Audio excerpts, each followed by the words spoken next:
Од судбината не можел да избега, но го разочарали државните институции. На 30-годишниот Тони Костадинов од Радовишкото село Злеово пред 8 месеци му го укинале единствениот паричен надоместок од 4100 денари, што дотогаш го добивал. Со потврдена 90% инвалидност во двете нозе, тој не е способен за работа.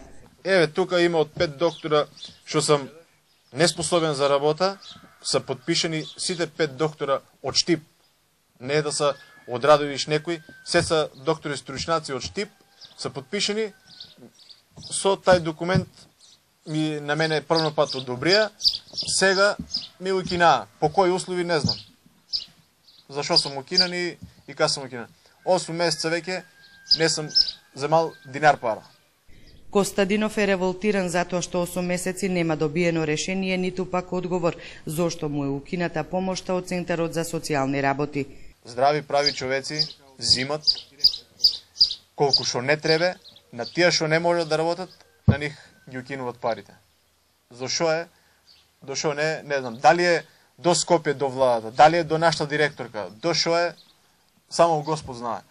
Од Центарот за социјални работи во Радовиш вела дека предметот на Тони Костадинов не бил комплетиран, немало наод од стручната комисија од Скопје за вакви случаи. Не одговорија на прашањето зошто незините членови 8 месеци не го посетиле Тони.